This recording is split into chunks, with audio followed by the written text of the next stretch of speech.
What's up, maniacs? My name is Mex. I'm a wrestling fan, a wrestling enthusiast, a WrestleManiac, if you will. And today we are discussing In Your Face Monday Night Raw. I don't even know what the hell that is about. Let's not even address it. Just let them slide with all these little taglines that they're putting in. But yeah, we had another episode of Raw and it was a bit, again, underwhelming. I don't really know the direction of where they're taking a lot of things and it just feels like we're kind of spinning our wheels. Clash of Champions looks pretty good as a show. It's kind of populating itself, the match card, really well. But everything that's happening before we get to Clash of Champions is a bit like, oh, come on, let's just get to the pay-per-view now, because it looks like they've probably got a bit too much time to fill.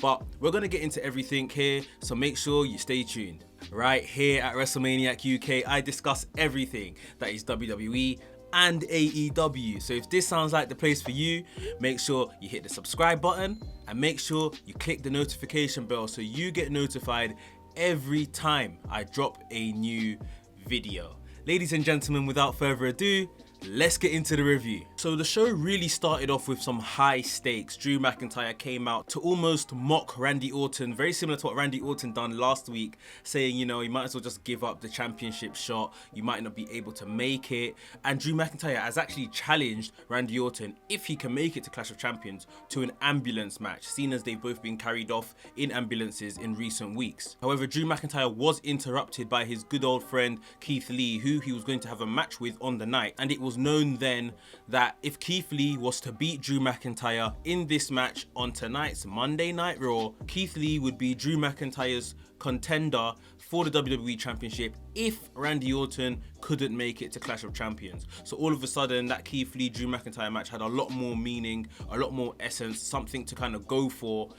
I do think that no one really believed that they were going to get a winner here. The minute this match was advertised on social media a couple days ago, I just looked at it and my guess was that Randy Orton was going to probably interrupt the match. We will get to how the match finished, but I was very convinced that no one was going to win here. Moving on, we had Raw Tag Team Champions Street Profits take on the SmackDown Tag Team Champions Shinsuke Nakamura and Cesaro, and this was their brand invitational Champions versus Champions match. And for long periods in this match, Cesaro and Shinsuke Nakamura had the upper hand. So when I saw Street Profits come away with the win, I was thinking, was that meant to happen? Because they were dominated. Like, let's be completely honest. Cesaro was in very good form in this match. Loads of uppercuts. Shinsuke Nakamura, he did kind of run into the stairs towards the end of the match, hurting his knees, but they were still in the ascendancy. Cesaro got caught by the cash out by Angelo Dawkins and got pinned. And it was just like, huh? I know for sure I didn't see this coming. If you thought Street Profits were going to win this match, please let me know down below, but I definitely didn't see this coming. But now I am very curious to see what was the whole point in this. Is there a bigger story being told? I mean, over on SmackDown, it looks like Lucha House Party are going to challenge Cesaro and Shinsuke Nakamura at Clash of Champions for their tag titles, but this hasn't kind of enhanced anything happening in the Raw tag division, in my opinion. So I want to see what's going to happen there. Street Profits are the longest reigning Raw Tag Team Champions in history, but their reign has kind of been underwhelming. So we need something to kind of bring it to life. This particular match or feud wasn't it. Next up, we had Ricochet take on the newest member of the Hurt Business, Cedric Alexander. And guys, their music, the Hurt Business, when that music hit, I was doing something, I don't know, my attention was elsewhere. And then when I heard that music hit, I was thinking, who's this? I never heard this music before. And I turned and I saw the black and gold and I said, guys, they have hit the nail on the head with this Hurt Business stuff, man. I'm telling you, these guys look like money and they are treating them like money. And it was a very kind of Hurt Business heavy episode, but they deserve it. They just look the part. And Cedric Alexander, Ricochet, I mean, I don't even think we saw anywhere near the best of what we can see from these two guys. And I was thinking, oh, they should have saved this match for pay-per-view, but I think this is just going to be number one in a long sequence of matches between Cedric Alexander and Ricochet, maybe even Apollo Crews and Cedric Alexander. It's going to be so good by the time we're getting towards the end of these guys' particular feuds. Like most would have predicted, Cedric Alexander got the win here. No shenanigans at all. He got a clean win over Ricochet, keeping him nice and strong on his arrival in the Hurt Business. However, straight after the match, Retribution were back on the Titron, again kind of saying what their purpose is and what they are coming to do. It is clear that they are from NXT or the Performance Center, because they mentioned that within their promo. They said that, you know, they kind of been forgotten in the Performance Center, and that is part of their motivation coming to Raw and coming to destroy everything. Can't say I'm interested just yet, but they are beginning to claw back some interest, beginning to kind of put some pieces together. So it is looking promising a bit, but we will see how they treat them from here on out. They still had other segments on this show. Next up, in what was a really competitive match, we had Asuka taking on Mickie James, and the Raw Women's Championship was on the line. Really competitive. I didn't see this coming at all. I didn't think that Mickie James would necessarily get squashed, because I did think Asuka was going to retain. However, at times Asuka was really on the ropes, and there was a lot of back and forth between these two. A really solid match. I was really impressed by Mickie James. Obviously she's a veteran in this, but I did expect Asuka to retain here, and Asuka did retain. However, the finish was, I don't know what happened. She was in an Asuka lock, I believe, and then all of a sudden the referee called for the bell to be rung. Mickie James could no longer continue. That is what was said by the ring announcer. That's what the referee told the ring announcer to say. What do you mean you could no longer continue? She didn't tap out, which is, you know, the end of a match. The referee didn't kind of lift her hand and see if she was asleep or anything like that. All of a sudden she could no longer continue. Very weird ending to the match, but Asuka retains. And straight after, Zelina Vega came out. Zelina Vega was telling Asuka, look, you've overlooked me. I am here. I am no longer going to kind of waste my time with the likes of Andrade and Garza, which I think is an interesting statement in itself. I don't want her to necessarily split from Andrade, but from Garza as well. Garza should go, but Andrade and Zelina should stay as something. But Zelina has said that, yeah, I have my eyes on the gold. Asuka, you know, what you saying basically. And Asuka, of course, not one to kind of hide from a challenge. Asuka was giving it large, and Zelina gave her a slap straight across her face and got out the ring, which kind of stunned Asuka. So are we going to see Zelina versus Asuka at Clash of Champions? I would think, you know, this is kind of come out of nowhere. I am someone that is a fan of #1 contenderships and people being able to kind of prove themselves to get to the title shots. So this kind of goes against my philosophy, but Zelina in the ring is always a treat. Would like to see it happen, but maybe Clash of Champions is like a massive jump. Not that she's not ready, just that, you know, like I say, she's probably undeserving of that title shot. But we'll see how it goes. Before I get on with the rest of the review, guys, if you are enjoying the review today, please make sure you hit the thumbs up button, give us a like. It's thoroughly appreciated right here at WrestleManiac UK, and it does loads for the channel. So I appreciate if you hit the thumbs up button right down there. Next up, another member of the Hurt Business, big CEO Bobby Lashley, was taking on Eric from Viking Raiders. Obviously, Ivar nowhere to be seen this week. He is harboring injuries from the dive out of the ring he done in last week's, I think, 4-on-4 match. So he was nowhere to be seen. Eric went alone, and Bobby Lashley made really quick work of him.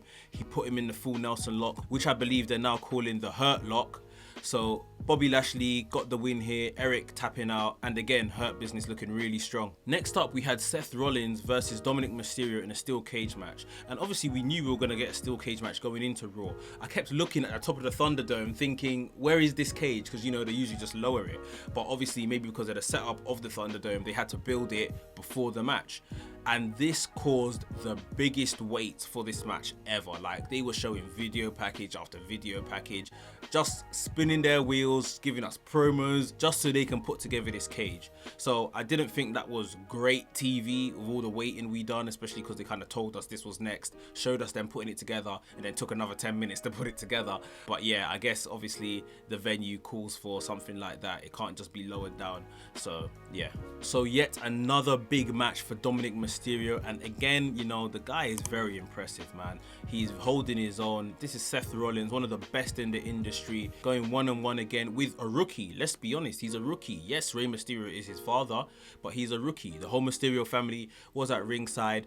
Buddy Murphy, who had been told by Seth Rollins, do not come to ringside, came down to ringside, but looked to make amends by sliding in a kendo stick into the ring. This kendo stick was used on Dominic Mysterio a few times before leaving the ring, and then about 5-10 minutes later, Rey Mysterio slid a kendo stick, probably the same one, back into the ring, which Dominic Mysterio used on Seth Rollins. There was a time in the match where Dominic Mysterio was about to escape the cage through the door. I think he got pulled back in or pushed back in, and as Seth Rollins went over to the cage door, Buddy Murphy went and slammed the cage door shut, slamming it on Seth Rollins. It just gets worse and worse for Murphy. He can't do anything right at the moment. Luckily for him, it didn't cost Seth Rollins the match this time. After a series of curb stomps, Seth Rollins pinned Dominic Mysterio and got the win. But Seth Rollins wasn't finished. As Seth Rollins was leaving the ring and the Mysterio family were entering the ring to have a look at Dominic, Seth Rollins went over to Buddy Murphy and looked like he was kind of apologizing and just kind of taking him back in, almost like atoning for his sins and letting him off, showing forgiveness. Seth Rollins beat the hell out of Buddy Murphy, threw him from the ring to the barricade and back into the stairs, punched him up. It's not looking good for Buddy Murphy as a disciple going forward. And we did see, as Seth Rollins was leaving this beating and the Mysterio family were entering, Aliyah Mysterio kind of bent down, maybe put a little hand on Buddy Murphy, gave him a little touch, checking if he was okay, showing some type of compassion maybe, and then got into the ring. Now, Aliyah was part of the whole crew that beat the hell out of Buddy Murphy last week with the kendo sticks, but all of a sudden she was showing compassion here. A little stroke to the face almost, but as she got into the ring. Are they going to involve Aliyah in this storyline now as well? Has Aliyah Mysterio now got a job at WWE? Something I picked up, something I thought was really interesting. But yeah, Seth Rollins got a big win here over Dominic Mysterio in the cage match. On Raw Underground, we had a very dominant display by Braun Strowman, beating up everybody that came into contact with him. We saw Titus O'Neil get into conflict with Braun Strowman. We saw Dolph Ziggler get into conflict with him. We saw Riddick Moss come back 3 times of 3 different fights with Braun Strowman. He still couldn't beat him. And just as it looked like Braun had cleared the field and taken on everybody, Mr. Dabba Kato, who is coming like the final boss now of Raw Underground. Dabba Kato got back into the ring and we got a bit of a stare down between himself and Braun Strowman. Shane McMahon quickly got into the ring and said, no, we're saving this for next week. It's not happening right now. Maybe they think this is going to be a draw for everybody to watch. I mean, I watch Raw anyway, so I'm going to tune in and I'll look forward to that. While Braun was kind of beating up everybody, I was watching Dabba Kato on the outside thinking, go on, big man, like, let's see what you can do. So Dabba Kato versus Braun next week on Raw Underground. Possibly another corner that WWE have booked themselves into, but I guess because it's Raw Underground, it might not actually mean much, but I can't wait to see it. So I just thought it's mentioning Drew McIntyre had a backstage segment where he was with the interviewer answering some questions. Kind of took a bit of a swipe at Keith Lee. Keith Lee heard it and came over to him. Keith Lee at this point was kind of irritating Drew McIntyre. Drew McIntyre gave him a couple warnings that Keith Lee did not listen to, and they got involved in a backstage altercation, really scrapping all over the place. Officials, referees coming and pulling apart, threatening their match at the end of the night if they didn't behave themselves. So Keith Lee and Drew McIntyre, by the end of the night, by their match, they weren't on good terms at all. Next up, we had Kevin Owens and Aleister Black in a singles match. And for me, what was the point in this match? What is the point in their feud? They were at Raw Underground last week. We got no conclusive winner because Dabba Kato got involved. Kevin Owens and Aleister Black deserve so much more than what they are getting. Aleister Black was rumoured to be getting kind of like a change, a repackage of some sort. Maybe it is just the heel turn he's got, but he lost here.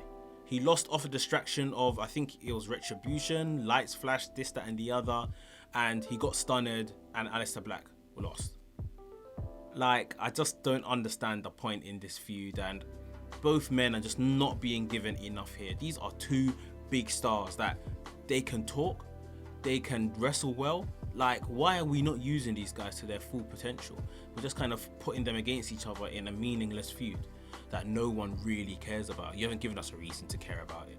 So it's unfortunate, but Kevin Owens picked up a win here. And to be honest, this is one of the first times I think I've seen Kevin Owens win a match since maybe about WrestleMania when he beat Seth Rollins. I can't remember Kevin Owens winning a match since then. If you guys remember anything, put it down in the comments for me. But But yeah, it's just a whatever match or whatever feud.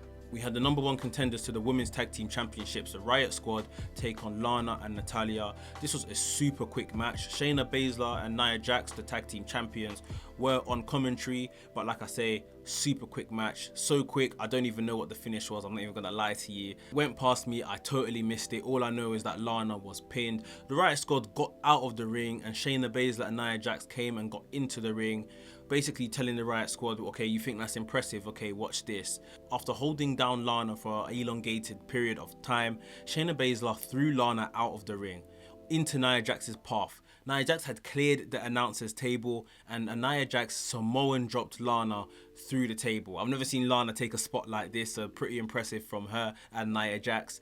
But that was them sending a message to Riot Squad. So I guess Clash of Champions will get in Riot Squad versus Shayna Baszler and Nia Jax. Gonna be a good match. Could we see the implosion of that tag team? Because I think, to be honest, Asuka needs challengers for the Raw Women's Championships on that brand. So I don't think these guys are going to hold the tag titles for particularly long. It would be good to see Liv Morgan and Ruby Riott pick it up, but we will see at Clash of Champions. Last but not least, in the main event, we had Drew McIntyre versus Keith Lee. A really good looking match, but you can't really get invested because, like I said earlier, you just knew nobody was going to win here. You were just waiting for whatever was going to disrupt this match to happen. My money was on Randy Orton. However, it was a Randy Orton free show. It wasn't him. Retribution came out, and not just the 5 or 6 members that we see now talking on screen. This was about 15 to 20 people. 15 to 20 guys came out, beat the hell out of Keith Lee and Drew McIntyre. And then we heard that sweet, sweet music again, the Hurt Business, up on the entranceway. Now, one thing I might have missed out saying, the Hurt Business had approached Adam Pearce backstage and said, look, these security people that you're hiring aren't really helping at all. They're not doing nothing. Let the Hurt Business be in charge of security and keeping Retribution out, because we're not running from no one. We're not scared. So this was the Hurt Business basically coming out and backing their talk and kind of coming to take out Retribution, which it looked like they were kind of holding their own. It was 4 against 20 or so, but they weren't kind of hitting the ground. They were holding their own. Eventually, the whole show ended when we got 2 massive front flips by Drew McIntyre and Keith Lee over the top rope onto everyone that was down on the floor. Like I said, the show ended. Very kind of underwhelming ending for me. Like nothing to kind of tease you for next week or anything. Yeah, that was it. So guys, that was my Raw review. Like I said, Clash of Champions for me is looking really nice and tasty. I can't wait for the show. However, everything happening on Raw and SmackDown probably at this point as well, it's just a bit slow leading up to that point. So I do hope next week things do get picked up again. We are kind of knowing the direction, especially around the WWE Championship. Are we going to get a 3-way, a triple threat match for the WWE title in an ambulance match? Keith Lee, Randy Orton and Drew McIntyre. I guess we'll wait and see. And is Zelina Vega going to take on Asuka for the Women's Championship? A lot still to find out, and we're 2 weeks out from Clash of Champions. Guys, if you enjoyed the review, please make sure you hit the thumbs up button and give us a like. And if you're new here, welcome. Please subscribe to the channel and hit the notification bell so you get notified every time I drop a new video. WrestleManiac UK signing out, and I'll see you soon.